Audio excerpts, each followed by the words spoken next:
வணக்கம் நண்பர்களே. நம்ம எதை பற்றி பேச போகிறோம் அப்படின்னு கேட்டிங்கன்னா, நீயா நானா பற்றி பேச போகிறோம்.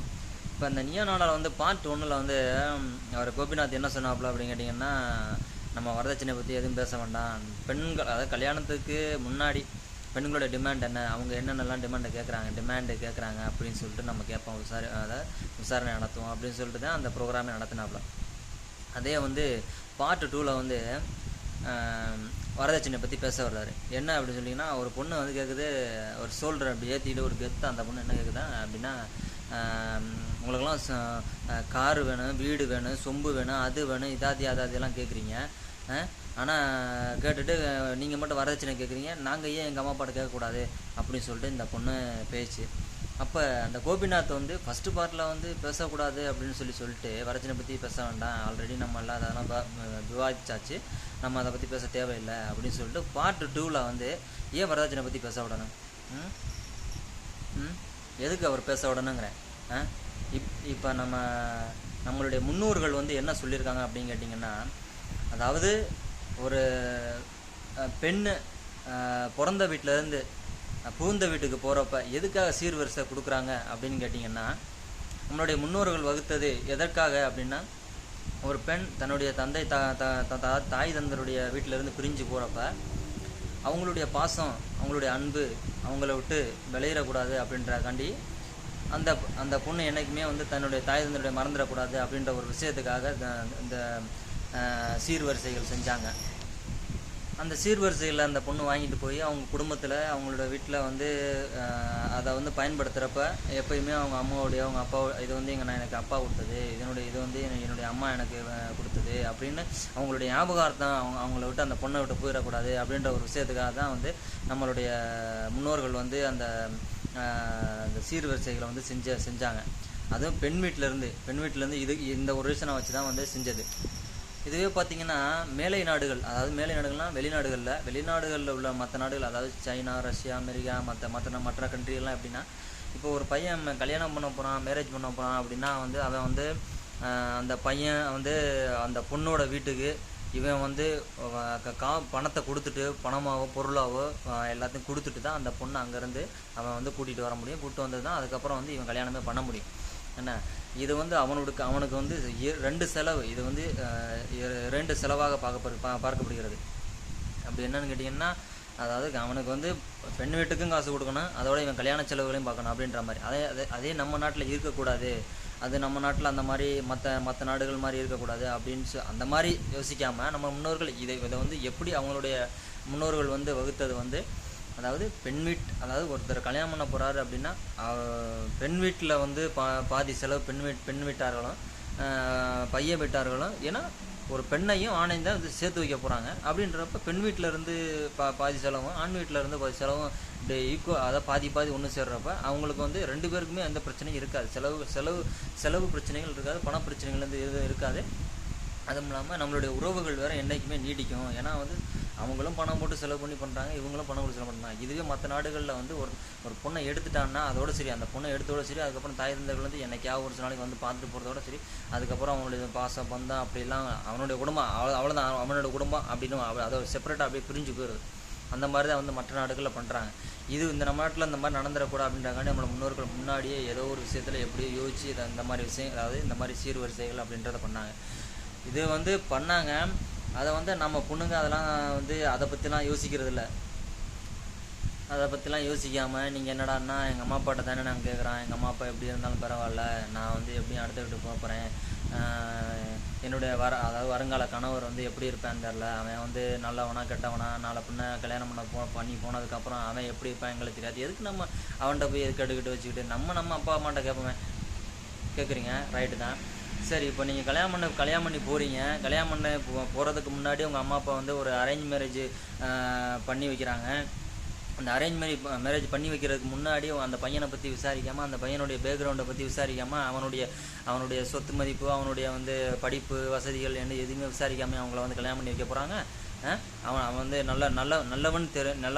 நல்ல பையன் அப்படின்னு விசாரித்து தான் வந்து உங்களை கல்யாணம் பண்ணி வைப்பாங்களே தவிர, அவன் வந்து இவன் பொறுக்கி பையன், இவனுக்கு வந்து நம்ம பொண்ணை கட்டி கொடுப்போம் அப்படின்னு யாரும் கட்டி கொடுக்க போகிறது கிடையாது. ஏன்னா நீங்களாம் ஒரு கற்பனை பண்ணிக்கிட்டு நமக்கு வரப்போகிறோம் எப்படி இருப்பானோ சரியில்லாமல் போயிட்டானா போச்சு, நம்ம அதுக்கு முன்னாடியே நம்ம அம்மா அப்பா கிட்ட வந்து இருக்கிற நிலம் வந்து சொத்து பணம் நகையெல்லாம் வாங்கிக்கிட்டு போயிடுவோம் அப்படின்னு நான் வந்து நினச்சிக்கிட்டு நீங்கள் வந்து அது இதுன்னு கேட்குறீங்க.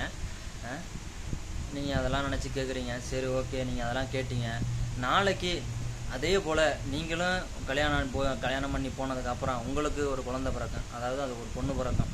அந்த பொண்ணு நாளைக்கு இதே போல் நீங்கள் விளையாட்டுத்தனமும் உங்கள் உங்கள் குழந்தைகிட்ட சொல்லுவீங்க, எத்தனை பவுனுமா போட்டு அம்மா வீட்டிலேருந்து தாத்தா வீட்டிலேருந்து எத்தனை பவுனுமா வாங்கிட்டு வந்த அப்படின்னு அந்த பொண்ணு உங்கள் குழந்தை விளையாட்டுத்தனமாக கேட்குறப்ப நீங்கள் என்ன சொல்லுவீங்க? விளையாட்டுத்தனமாக நம்ம வந்து தமிழன் வந்து என்றைக்குமே வந்து பெருமை பேசி தான் வந்து பழக்கம். அதனால் வந்து எப்படியுமே நீங்கள் என்ன சொல்லுவீங்கன்னா அதிகமாக தான் சொல்லுவீங்க. 50 பவுன் வாங்கிட்டு வந்தீங்கன்னா 60 பவுன் வாங்கிட்டு வந்தீங்கன்னு சொல்லுவீங்க. என்ன 70 பவுன் வாங்கிட்டு வந்து சொல்லுவீங்களா? சொன்னதுக்கப்புறம் அந்த பொண்ணு மனசில் என்ன ஆகும்? அவ்வளோ மைண்டில் இருந்துக்கான். அதுவே வந்து நாளை பின்ன நீங்கள் அந்த பொண்ணு உங்களுடைய குழந்தை உங்களுடைய பொண்ணு கல்யாணம் பண்ணி போகிற சமயத்தில் அதே மாதிரி நீங்கள் எப்படி உங்கள் அம்மா அப்பாட்ட இருந்து 70 பவுன் 50 பவுன் நகை வாங்கிட்டு வந்தீங்களோ அதே போல் உங்கள் பொண்ணு உங்களை விட டபுளாக கேட்டு வாங்கிட்டு போகும். அதான் தாத்தா வீட்டிலேருந்து வாங்கிட்டு வந்தது எல்லாமே இருக்குல்ல, அப்போ எனக்கும் கொடு, நீ தான் தாத்தா வீட்டிலேருந்து அவ்வளோ வாங்கிட்டு வந்தல, எனக்கு ஏன் கொடுக்க மாட்டியா அப்படின்ற ஒரு விஷயத்துக்கு வருங்க. அப்போ உங்களுக்கு தெரியும் அதனுடைய கஷ்டம். அப்போ தெரியும் உங்களுடைய பையனுடைய உங்களுடைய பையனுடைய வருத்தமும் உங்களுடைய கஷ்டமும் அப்போ தான் தெரியும். நம்ம பொண்ணு இப்படி பண்ணிட்டு போயிடுச்சே அப்படின்னு சொல்லிட்டு.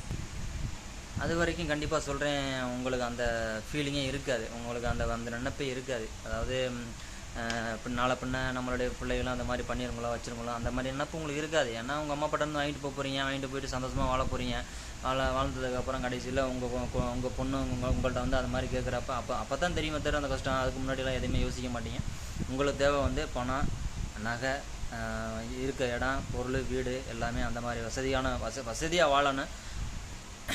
வாழணும் அப்படின்ற ஒரு விஷயத்தை தான் எதிர்பார்க்குறீங்களே தவிர யாரும் உழைச்சி முன்னேறி யாராவது ஒரு நல்ல எய்ம் நான் வந்து அதாவது நல்லபடியாக நான் டாக்டர் ஆகணும், இல்லை நல்லபடியாக வந்து நான் வந்து ஒரு சமூக சேவை செய்யணும் அப்படின்னு ஏதாவது ஒரு எய்மோடு வரீங்களா? அதை பற்றிலாம் நம்ம பேச வேண்டாம். அதை உங்களுடைய செல்ஃப் திங்கிங், அதை நம்ம பற்றி எதுவும் பேச தேவையில்லை. நீங்கள் வந்து ஏதோ என்ன எய்மில் இருந்தாலும் சரி, அது உங்களுடைய செலவு. எல்லாருடைய அதிகபட்சம் தமிழ்நாட்டில் உள்ள பெண்களுடைய மைண்டு வந்து நம்ம கல்யாணம் பண்ணி போனதுக்கப்புறம் அதோட நம்ம வாழ்க்கை முடிஞ்சு அப்படின்ற மாதிரி தான் நடப்பில் ஓடிட்டுருங்க. அது நம்ம இருக்கிற பொறுத்து, அது நம்மளுடைய சூழ்நிலைகளை பொறுத்து அது வந்து அமையுது. அதை பற்றி நம்ம பேச வேண்டாம். இன்னொரு விஷயம் என்னென்னு கேட்டிங்கன்னா, அதில் அந்த ப்ரோக்ராம் பார்ட் 1 வந்து ஒரு பொண்ணு 360 சேலை கட்டுச்சுல, 360 சேலை. ஏம்மா அதெல்லாம் சாத்தியமா? கொஞ்சமாக யோசிச்சு பார்த்தீங்களா? அதுலேயும் இந்த மேடம் ஒருத்தவங்க சொல்கிறாங்க, அதிகபட்சம் எல்லார் வீட்லேயும் இப்போலாம் 150 சேலை இருக்குது, ஏன் வாங்கி கொடுக்க முடியாதா அப்படின்னு கேட்குறாங்க.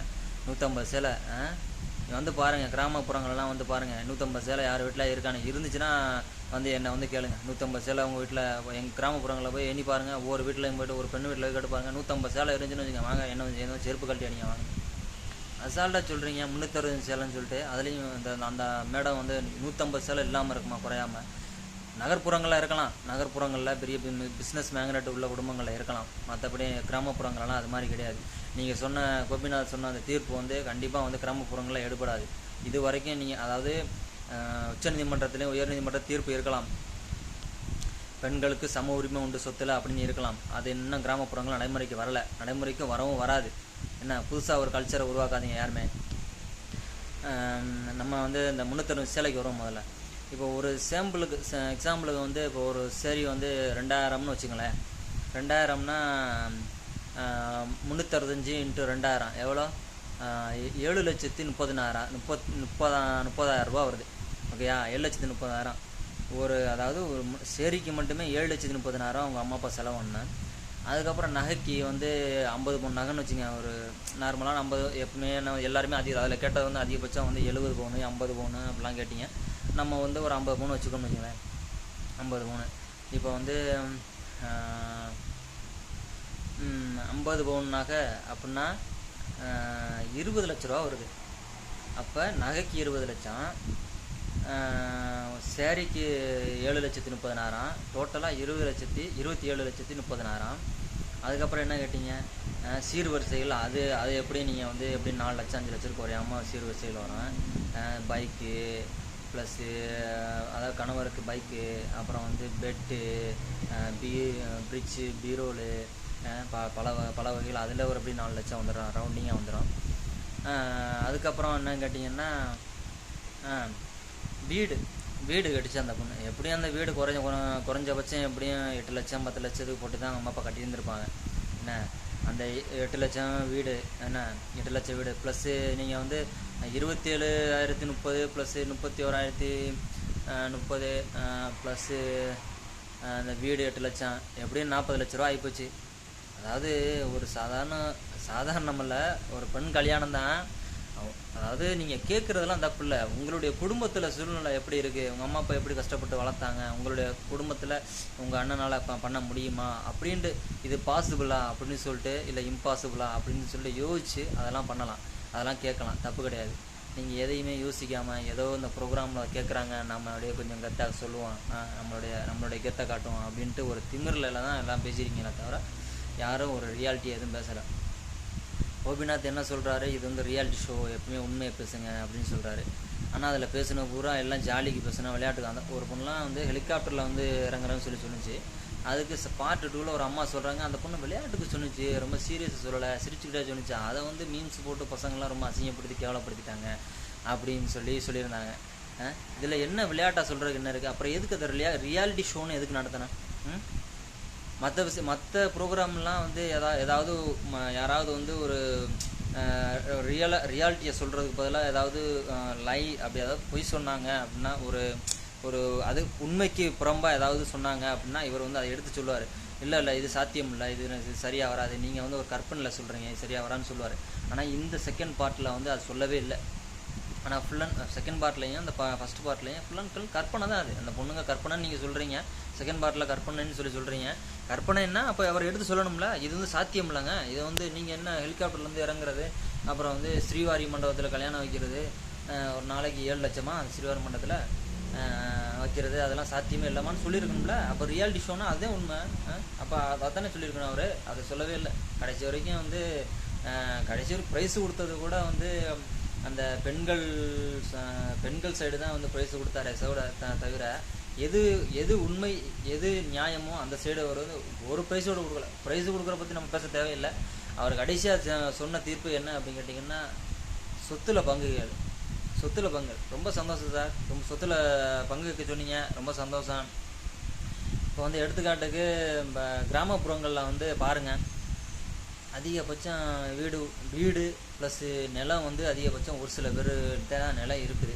என்ன அதிகபட்சம் நிலமே இல்லாமல் சாதாரண வீடு வச்சுட்டு வெறும் வீட்டை வச்சுட்டு தான் இருக்கிறாங்க.